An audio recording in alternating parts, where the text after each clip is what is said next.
Welcome to Snapshots from the Cuban Diaspora An Odyssey in Images, a joint production of Firehouse Projects, the Conservatory, and Cranberry Coast Concerts. This program is supported in part by the Miami-Dade County Department of Cultural Affairs and viewers like you, with your hosts, Lilia Fontana, Kirk Whipple, and Marilyn Morales. This program honors the generation of refugees fleeing Cuba at the onset of the Castro Revolution and the families that came after. This series of presentations seeks to shed light upon the journey of refugees from their homeland into their adopted country. Quick question before we get started. Could you tell us about your inspiration for Snapshots from the Cuban Diaspora An Odyssey in Images? Well, this is a spin-off of Marilyn Morales' Always Remember. Oh, really? Yes, it is. And I just fell in love with the musical and the theme. And we were talking about maybe possibly using some images.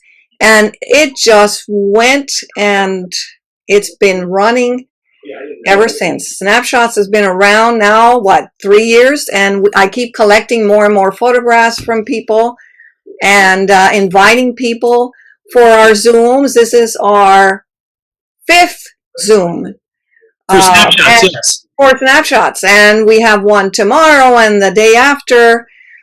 So I'm very excited that it's taken off.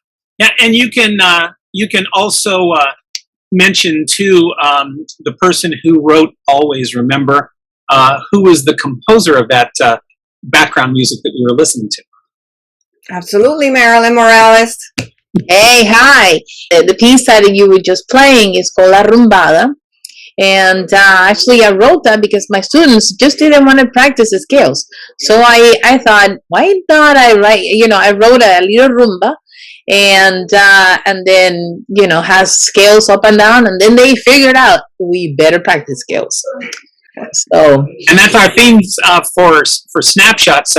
But you're going to say something about the premiere of Always Remember that's coming up, a date to be announced sometime in the next few weeks. Yes, actually, I wrote Always Remember. It was supposed to premiere last year, but because of the pandemic, we had to postpone it. And we're really praying and hopefully we won't have a Martian invasion for the next one. And that will be next year sometime. And so stick around, we'll tell you. Yeah, and Always Remember is about a family that tries to leave from Cuba, but it also deals with anyone that has to leave their country coming to the United States. And it's all the trials and tribulations that they go through, and it has its sad moments, but let me tell you, it has its really funny moments, because if there's one person that loves comedy, yes, me. So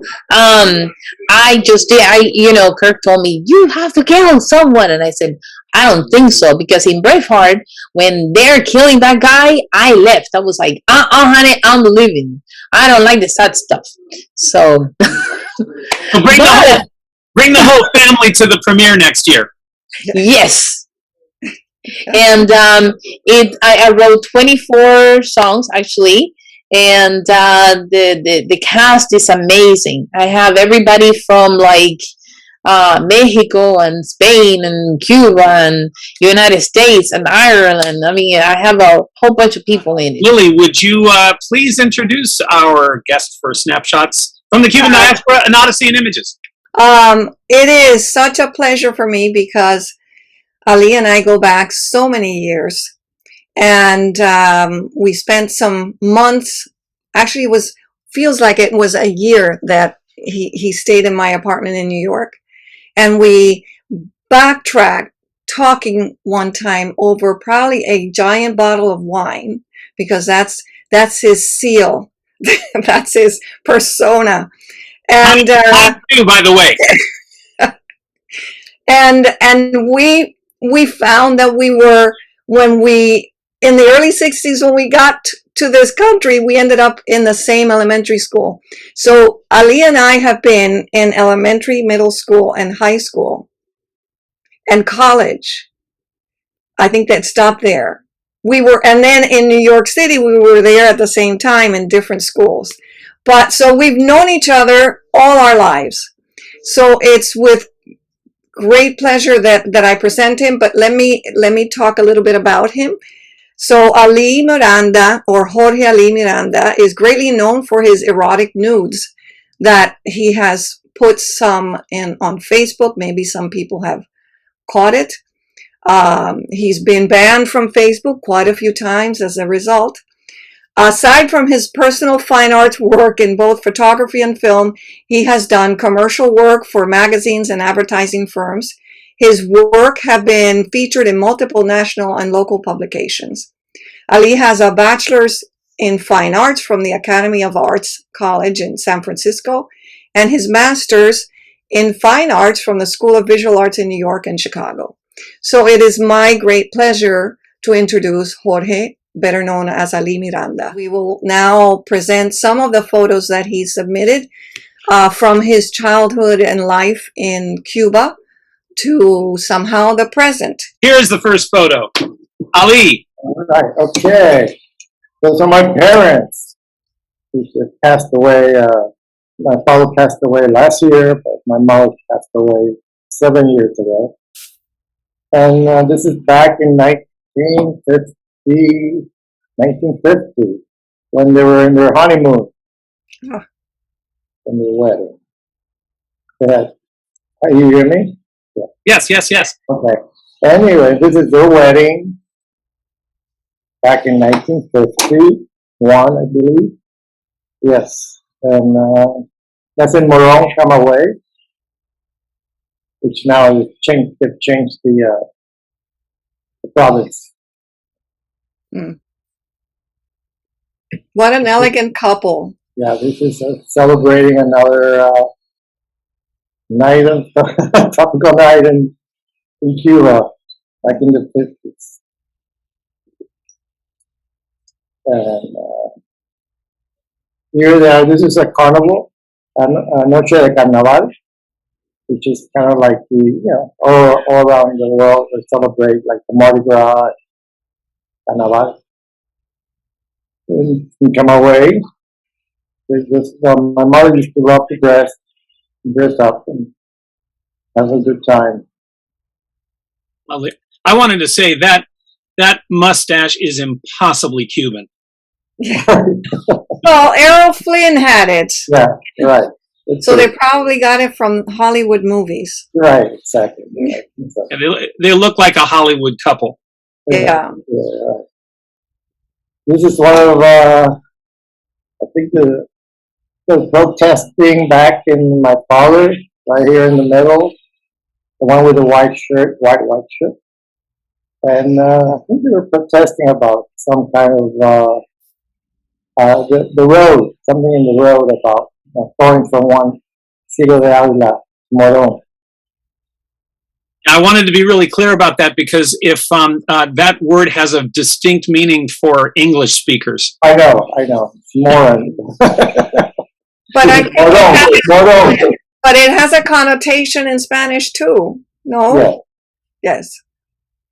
I don't know why they would call a town that. I know. Well, it's funny too. My father, who passed away this year, also it's a special memory for me because he would always was from Louisiana, and Maryland would send him cookies, tortillas de morón. Tortilla de morón, right. And he'd when he ran out, he'd say, "Hey, Kirk, could you tell Maryland to send me some more of those moron cookies? I love them." So very, very different for us gringos. Uh-huh. Now, I'm curious though, what year was that protest? Oh, I can't remember if it was a protest or they were actually celebrating. They actually made a road. Oh, okay. So there was no road from Morón to Ciego de Ávila. I can't remember if they were protesting or celebrating. Oh, well, they don't look very mad. Because my father worked in he supplied construction materials. So he helped do the road or was trying to get the contract, either one or the other. Yeah. I can't remember now. And we had a sneak peek of this photo. Yes. Okay, that was So cute. my first year, 1954. You looked ever so serious there. Yes, I believe I do have a Diaspora. Oh, is that what that is? I think so. I used to have one then. Since I was born, they give us all one. The good luck or whatever, so the evil eye. Yeah. And again, I don't know if you know what a Savashi is. Yeah. No, can you explain I was it? going to say I do, but I'm kind of an unusual English speaker here. No, it's just that it's a little onyx, like a black onyx, that they make into kind of like a little diamond, shaped like several cuts. And they usually encase it in this little either gold or silver, and you just wear it for protection. It's a Unless pin, right? They pin it. No, it's hung. Like Oh, usually, it's hung? Oh, yeah, it's in a chain. It's like a pendant. okay. and it protects babies unless of course they swallow. Well, not everybody. No, not just babies. It's for everyone. So, unless they swallow. Lifetime situation. So you still have it. Yeah. Well, no, I don't have the same one. I lost it. I have another one, which I keep it. I don't have it with me now, so I should have worn it. Yeah, that. From what I know, Marilyn, that's a common story from Cubans. They have these wonderful keepsakes that they couldn't bring to America. Yeah. And I don't know if you want to go back to this is my first, I think I did it my first birthday.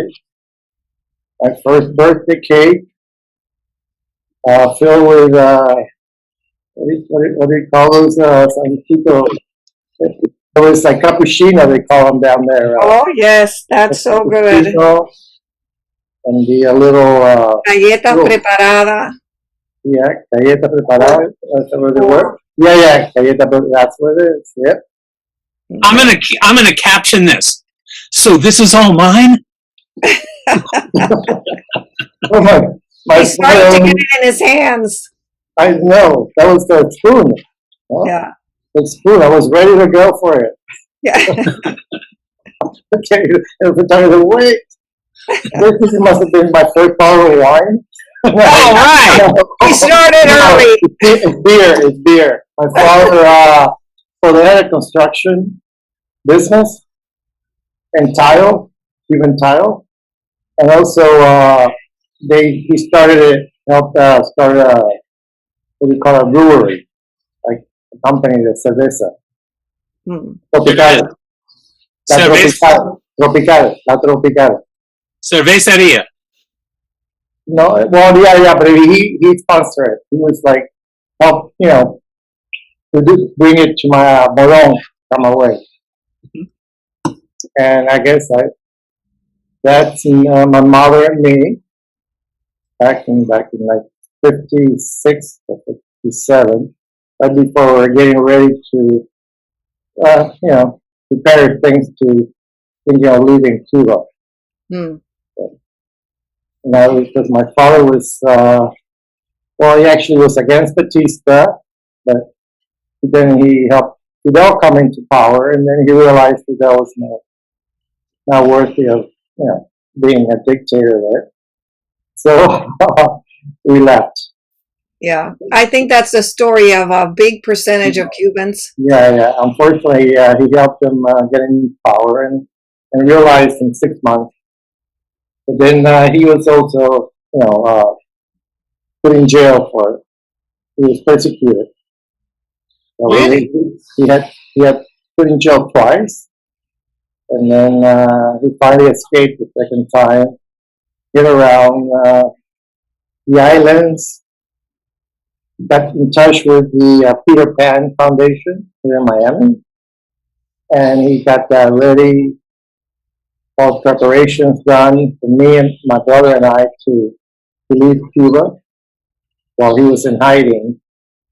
And my mother and my sister were still waiting for a visa or the permit to leave the country. And so my brother and I left in 1962 with Peter Pan. Mm. And we're brought here to Miami airport, and they took us to a foster home in Hialeah. Yeah. And I mean, I'll chime in because one of the things to me is it is amongst the most intriguing parts of the Cuban exile story are the Peter Pan flights. There were 14,000 children that were sent to the U.S. to be in foster homes, and many of them, I guess, didn't get the opportunity to reunite with their real Right. family. Yeah, I was fortunate enough that my father finally escaped, was able to leave Cuba on a freight boat, so like a stowaway, and was brought here to Key West, dropped up in Key West. The freight boat was going to Spain, and he convinced them to drop him off in Key West. Wow. And there's so many stories like that you can imagine people who were trying to get across but got stopped somehow and never made it out here, never were able to reconnect with their children. And luckily, There's a really good book called Learning to Die in Miami, and that's by Carlos Aire, and the other one Waiting to Snow in Havana, and that is also by Carlos Aire, and he was a Pedro Pan. There are so many. Tomorrow's Zoom is of someone that was a Peter Pan, and Thursday is a political prisoner that I chatted with. Very interesting. I probably know my father. Yeah. Well, I met your father. No, but I said maybe whoever else. I don't know who. Yes, yes, totally. But I would know. Now I don't know. He would have known. Yeah. Anyway, so luckily, like I said, we were fortunate enough in 6 months. My father came, and I wouldn't say rescue us because it was a beautiful family that fostered us, and we stayed friends with them for many years. But he came, and we went out. You know, he got a little apartment in Little Havana, and then my mother came 2 months later with my sister, and we were all united at the end of 1962.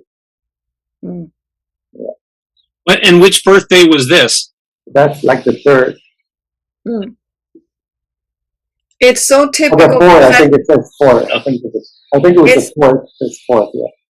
That's a typical table that people would celebrate birthdays in Cuba, and the cakes and the little pastries and the bocaditos, the bread with that. Right, the bocadito, that's all. Yeah, the paste, the filling.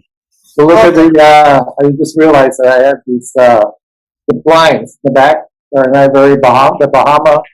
Yes. Yeah, even then it was popular. Yeah. I just put some in my new apartment.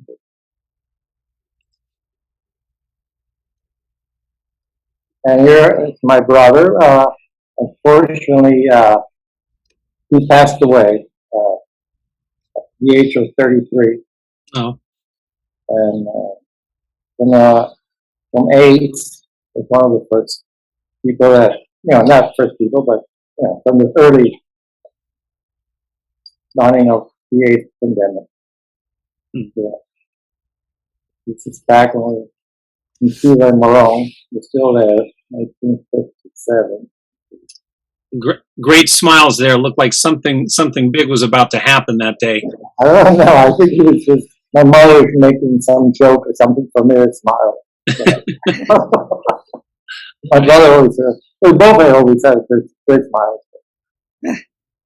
And here we are, the famous beautiful photograph of my father's where the firm, the company was outside, behind it.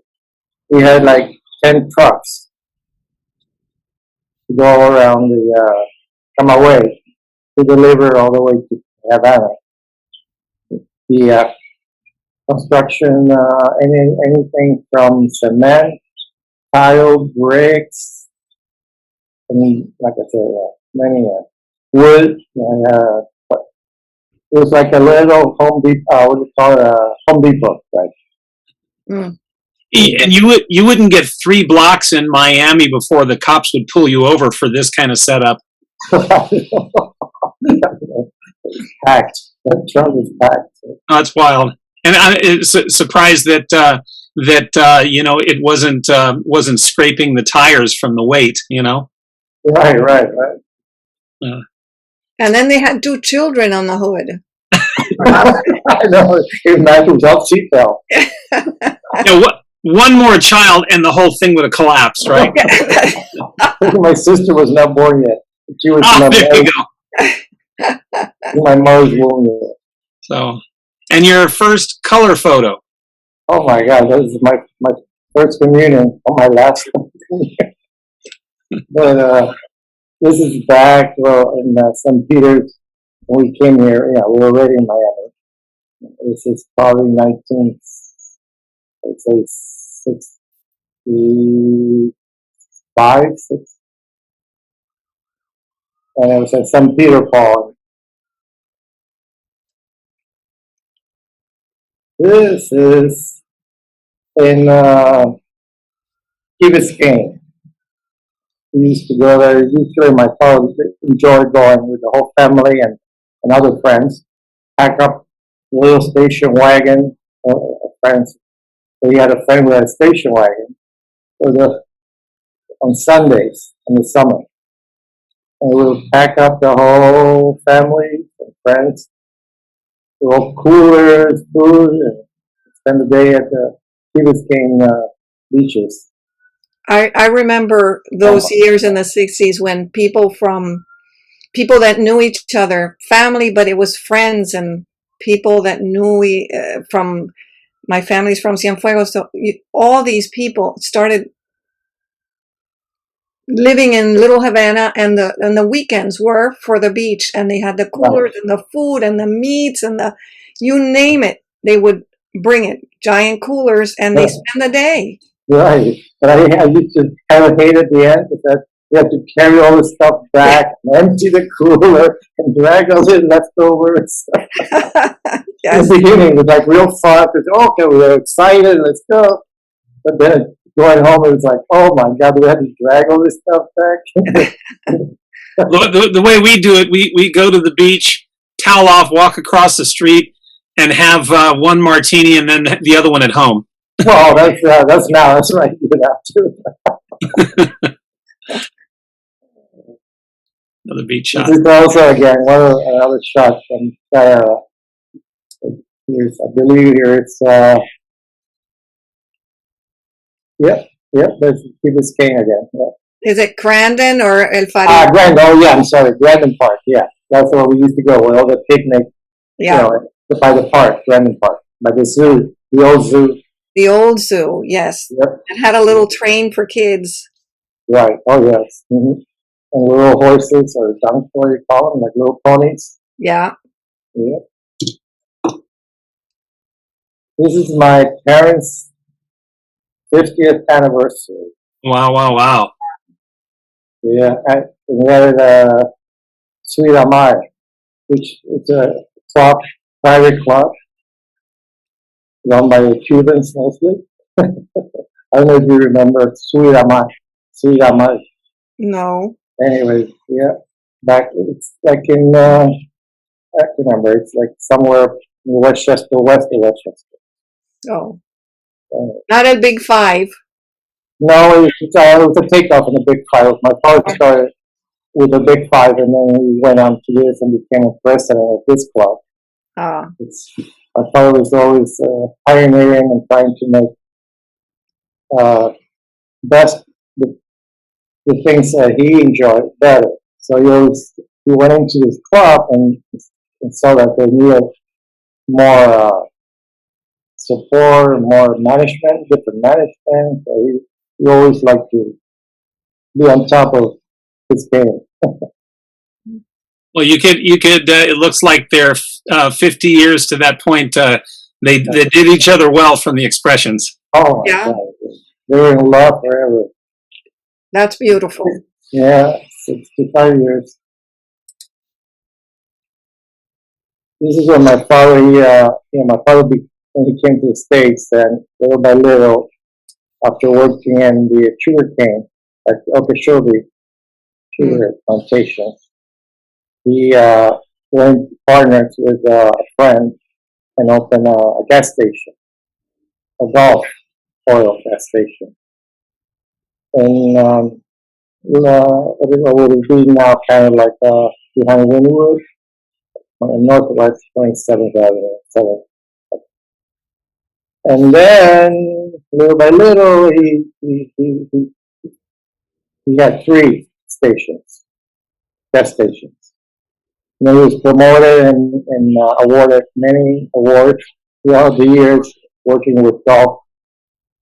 It was very highly respected, and they did a write-up on him and being, the refugee who made it big in Miami. A success story. Well, it's a sex story. Yeah. And he only came in with $3 in his pocket on the boat. Not an uncommon story. Right, correct. Yeah. Not just of Cubans. And this is back when he right before when he was starting the business here in Miami, the Gulf, the gas station with some of his friends. And finally, at the end here, And then after being a successful story that he was, he bought a condo on the beach, Miami Beach, at a good time when they kind of like the economy had come down in the late 70s. And he bought this condo that's right on the College and Lincoln Road. And we just gathered there on the weekends at the beach house. Mm. And we still, he had the house in Westchester for many years. And here it's my sister, my mom, my nephew, my dad, and I. well, very nice. What a lovely journey, and it's great that there's but looks like a bunch of happy endings. Yes, there were. Very happy, very blessed. Such a strong dad that, persisted to being the American dream, to have accomplished the American dream. Yeah, that's seems to be kind of a binding force in the Snapshots stories. Hey, Lily. Yes, indeed. Indeed. That's the fascinating part. Right. Thank you. Yeah. Well, I don't know if you have any other comments, Ali. No, thank you for inviting me to this diaspora. Well, I don't want to wrap it up yet because Okay, I want to open all right. for some Q&A. If anyone has any questions or comments for Ali or for us or for commenting on Snapshots, whatever, if you want to unmute yourself and ask or tell. Looks like Azucena is coming into the room. I see a video. Just coming in or just asking a question? And let's see here. I had in the chat, Jose Santana Visoso to everyone. Fantastic pictures. Thanks for sharing. Thank you. We have a lot of chat here. Jose Santana Visoso is saying, thank you, Jorge. Appreciate it. He's out in the SMU in Dallas, Texas. Okay. Very proud. American-born, Cuban-raised youth. So wow. I'm glad you're here and listening. Thank That's you. awesome. Thank you, Jose, for your support. Yeah. Azucena said, muchísimas gracias, Ali.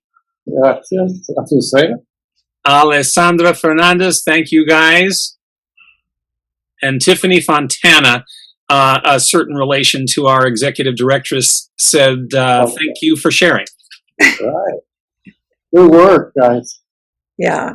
And actually, I've got a question, Ali. You mentioned San Francisco's. What were? I mean, I grew up in Northern California. What were your years there?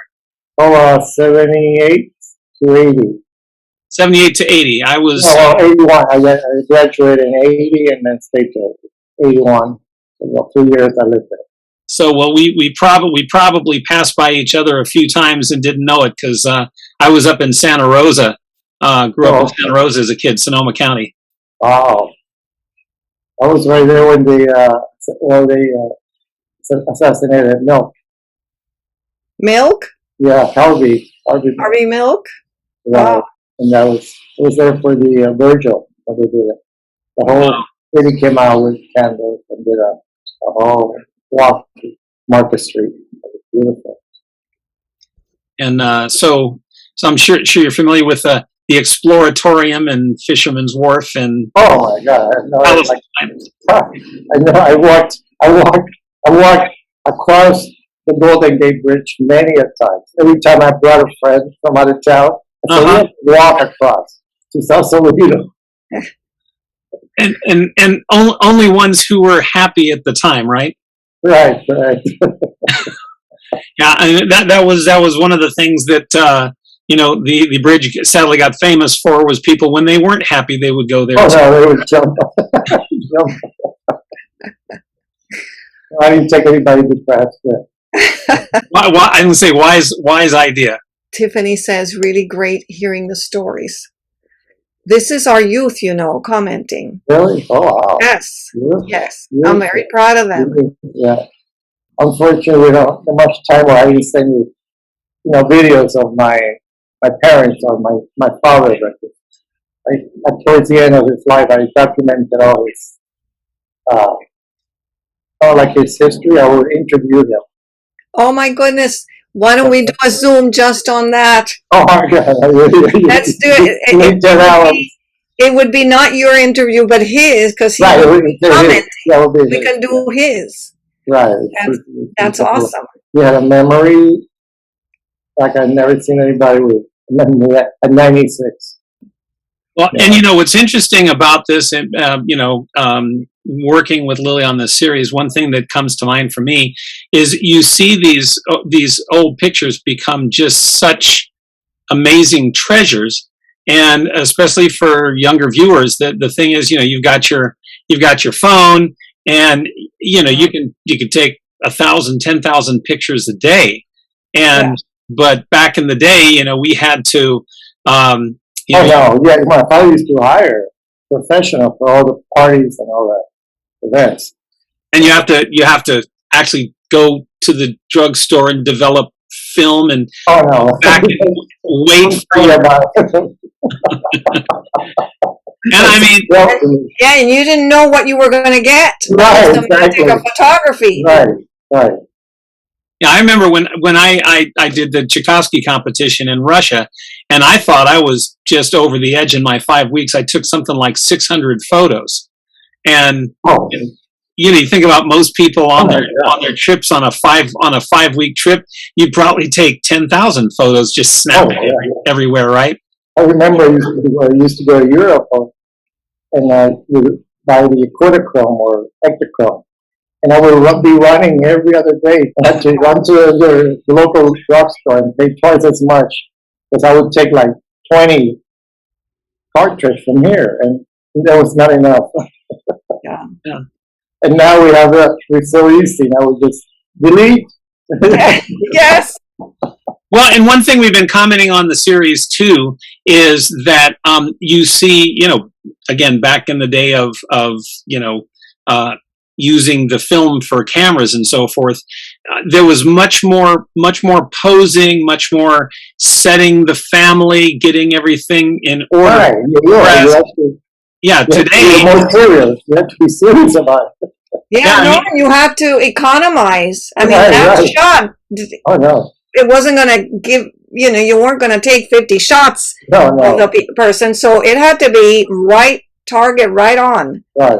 Right on Oh, target. by the way, one thing I have to say, all these pictures, well, the old pictures of my father and the wedding and all that, he was able to salvage them because he left it with an aunt. And back, remember, because we left, we had to leave with nothing. So we luckily, little by little, they would send to us little packages, frequent. And so he left it all with her and said, one day, send it to us. You know? So we were like real blessed that we were able to salvage all those beautiful memories. Yeah. Product moments. Yes. Not very many people did. No, exactly. Right. We have some, but I'm sure there were plenty more. Correct. Well, if you know what a Kodak moment is, you are of a certain generation. Right. Yeah, we need to do that in one of the snapshot series. Is just put up pictures, of like a.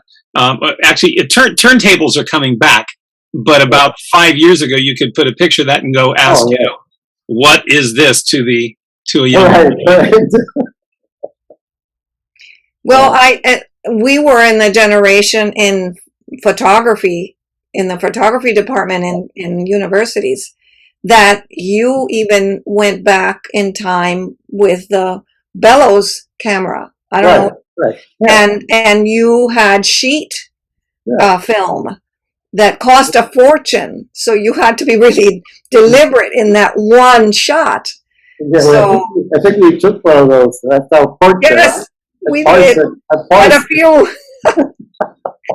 I was in the studio, Right. and that's when Ali was with me, and we went in there and started taking pictures of us, of whoever was there. Yeah. Well, you need to find those so that we could put those up. Well, I put one on Facebook recently. Yes, he did. Really nice. Yeah. So that we can have time. Maybe I'll try to find one here. Maybe put it on. Anyway, That was fun. Question? Well, there's quite a few. You want to read it, Kirk? No. Let's see. Sure. We'll say a couple of things here. Okay, here we go. Let's see here. Asusena asked, was he ever able to go back, Ali? No. Not, I haven't been wanting to go back. Yeah. You're always able. You're able to go. The problem was that my father, being a prisoner, political prisoner, we were always scared about going back. Well, Fidel Castro was alive. Yeah, I know. Not knowing what was happening, at the airport or wherever. So after Fidel died, still the Castros were still in power. But I kind of lost that, feeling of going back. So, and I'm just waiting for another change. Yeah. Yeah, I know. So I think Marilyn went to go get her mom, who maybe she wanted to say something. I don't know, but I know that she would tell you too. She's not going to go back until things change either. In fact, with given the story of Always Remember, they probably have her name on a list of people like lock her up immediately. Right, exactly. Yeah. Right. Well, they would have done that with my father for sure, but I don't know. I'm still in their list. So, well, and I think there's a lot of people who don't know the Cuban story, speaking, as the resident gringo, that don't really know just how still oppressive and how much of a stranglehold the former regime still has today. Just because Raul stepped down from power doesn't mean that regime isn't still pulling the strings. Right, exactly. So, well, that's what we saw. Thank goodness we saw that recently in the protests in Cuba. The spontaneous, supposedly spontaneous protests that culminated in having a shutdown of the Palmetto Expressway down here. Right. Mm-hmm. Yeah. And still nothing. And still nothing.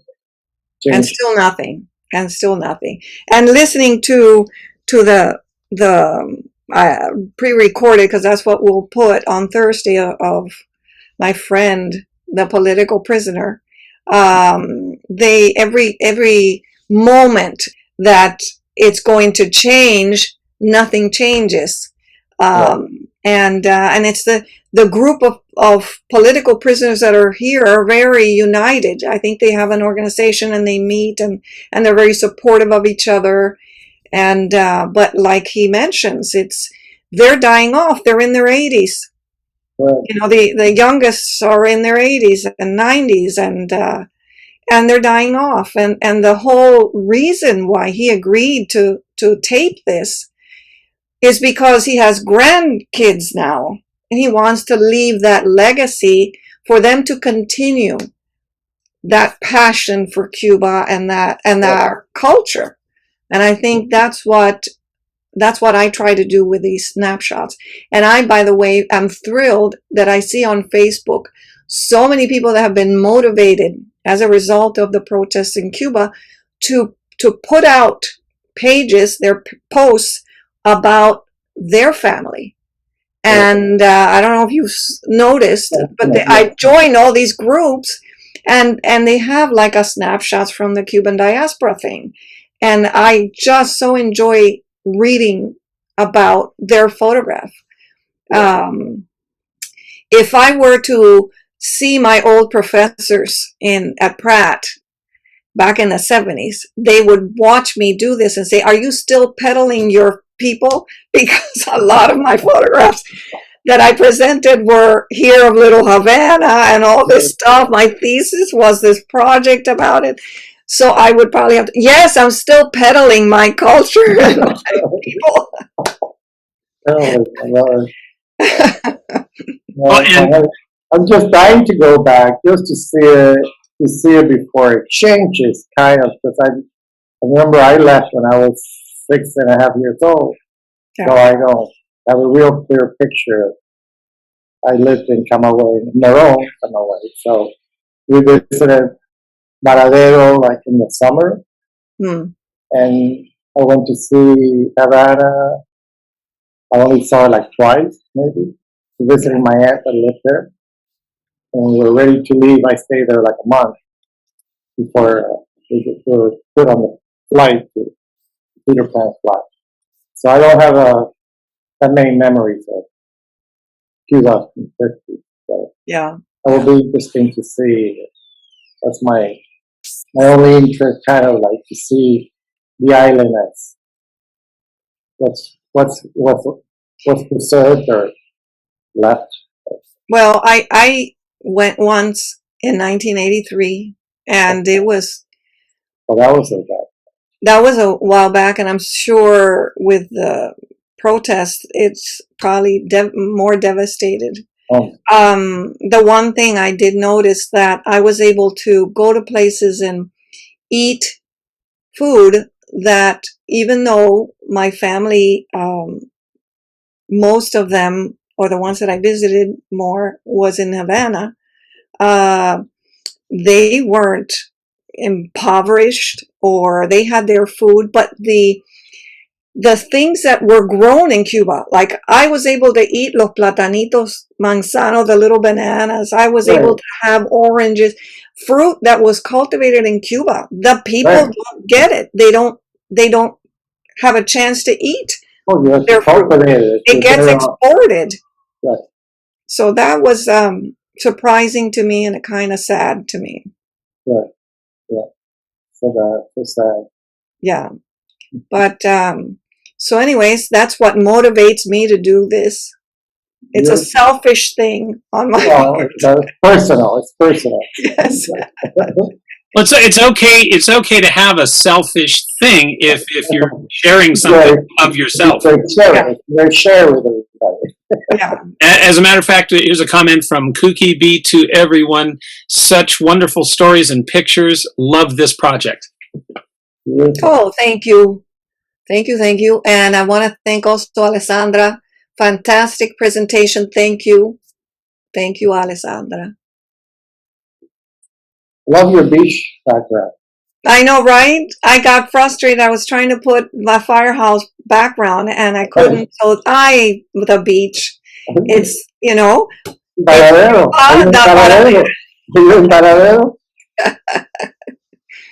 Oh, I never went. to Yeah, Varadero. I went, like I said, I was like 5 years old, 4 years old. Yeah. And now I said, I can't wait to see, the only thing I would like to see is the beaches. Because I heard they were supposed to be beautiful, so I'm just curious. I don't know. People have been there, they told me, yeah, but there's nothing to envy from all the beaches in the world. Yeah.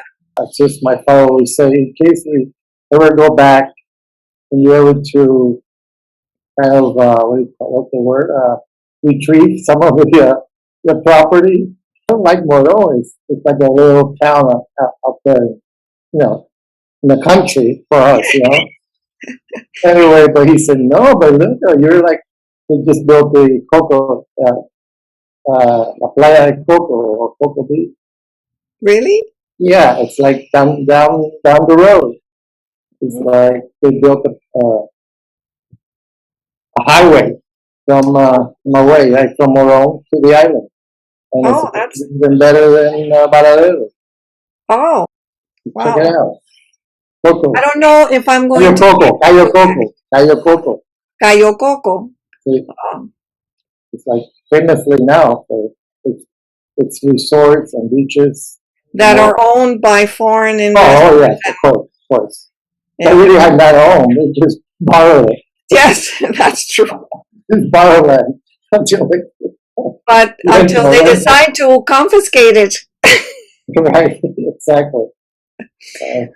But I would like, actually, my daughter for years had wanted me to take her back. I haven't been back since 1983, and there were times that I wanted to, and then I held back. It was quite a leap. Actually, to me, it was quite a leap to arrive there. Right. And I wasn't a Peter Pan. I came with my mom. As a matter of fact, the photograph that I use a lot to announce Snapshots is us. It was the last time we stepped on a plane and flew out of there. Luckily, my mom went a couple times in the 80s, and she was able to see her sisters and visit the old house in Cienfuegos and things like that. But it's a powerful thing. Right. Some people might not feel that it is, but I felt that it was. I always feel like you need to go with somebody that either like you or like somebody who will understand the situation or have been there and know the in and outs, because I would be the first one to probably get be in prison for getting to photograph something I should be. Well, that happened to me, actually. You tell me you can't go in there, I'll go in there. Yes, well, you would, yes. But I was taking photographs of this dilapidated, actually, building. And my mom used to live there when she was at the university in Havana in medical school. And my aunt took me, and she says, look, and I went with cameras, and I started taking pictures, and this motorcycle cop came and pulled over and said, you're not supposed to take pictures. And there was nothing, but it was just ugly. So my aunt said, she's from Miami. She's just taking pictures. And she gave this whole big explanation and blah, blah. And the guy says, well, but you're not supposed to do that. I said, okay. And then we walked away, and that was the end of that. And signing off for Snapshots from the Cuban Diaspora An Odyssey in Images.